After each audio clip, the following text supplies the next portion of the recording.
Hello, আমি Soma's happy কর্নারে তোমাদের সবাইকে স্বাগত। আজকে আরেকটা জুয়েলারির ভিডিও নিয়ে তোমাদের সাথে চলে এসেছি শেয়ার করার জন্য। তো আজকে যেই জুয়েলারিটা আমি তোমাদের সাথে শেয়ার করব, এই জুয়েলারিটাও সম্পূর্ণ কাস্টমারের ডিমান্ডে। তো চলো ভিডিওটা স্টার্ট করি। তো সবার প্রথমে আমি এখানে মোল্ডেড ক্লে নিয়ে নিয়েছি, হার্ডনার আর রেজিনকে খুব ভালো করে মিক্স করে নিয়েছি। তারপরে ক্লেটাকে দড়ির মতন পাকিয়ে লম্বা করে নিয়েছি।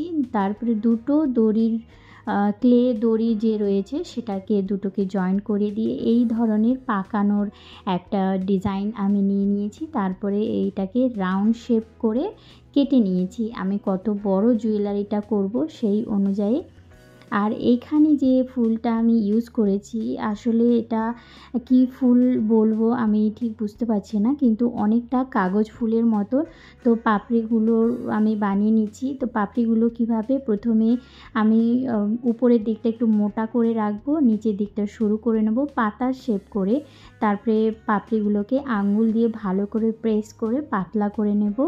তারপরে তিনটা পাপড়ি একটার সাথে আরেকটা বসিয়ে আমি পাপড়িগুলোকে জয়েন করিয়ে দেব। পাপড়িগুলোর মাঝখানে আমি বিন্ত টাইপের কিছু বানিয়েছি। তো সেটা আমার কাছে ছোট ছোট তারের মতন ছিল, সেইটাকে আমি কেটে নিয়েছি। কেটে নিয়ে ওই তারটার উপরে ছোট্ট করে গোল করে ক্লে আমি লাগিয়ে দিয়েছি। তো ফুলটাকে আমি একটা পাপড়ির সাথে আরেকটা পাপড়ি লাগিয়ে দিয়ে ফুলটাকে বানিয়েছি। আর পাপড়িগুলোর উপরে যে পাপড়িগুলো রয়েছে সেই পাপড়িগুলো নিচের দিকে একটু ব্লেন্ড করে দিয়েছি। তো আর ভিতরে যে মাঝখানে যেটা আমি দেব সেটা এই তার দিয়ে উপরে ক্লে দিয়ে গোল করে যে আমি যেটা বানিয়েছি সেটা আমি এখানে ভালো করে লাগিয়ে দিচ্ছি। তো এটা যখন শুকিয়ে যাবে তখনই আমি এটাকে হাত দেব।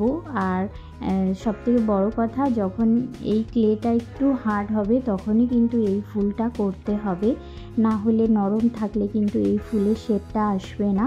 তারপরে ক্লের উপরে যেটা আমি রাউন্ড করে রেখেছি সেখানে আমি একটা ফুল লাগিয়ে দিচ্ছি।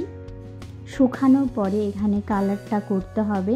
তো সবার প্রথমে এখানে আমি যে কালারটা ইউজ করেছি, তো সেই কালারটা হলো red colour. Red colour use করার পরে এখানে আমি অনেকগুলো কালার মিক্স অ্যান্ড ম্যাচ করে আমি ফুলের কালারটা এনেছি। আর যে রাউন্ড শেপটা করেছি সেই রাউন্ড শেপে আমি ডিপ গ্রিন কালার ইউজ করেছি। তো সেটা আমি করে লাগিয়ে নেওয়ার পরে এটা যখন পুরোপুরি শুকিয়ে যাবে তখনই আমি ফুলের কালারটা করেছি। তো তোমরা দেখতে থাকো ভিডিওটা, আশা করি ভালো লাগবে। আর ভালো লাগলে অবশ্যই তোমরা কিন্তু কমেন্ট করবে, আর আমার চ্যানেলটা তোমরা সাবস্ক্রাইব করে নেবে যদি তোমরা কেউ নতুন হয়ে থাকো। তো ভিডিওটা এনজয় করো।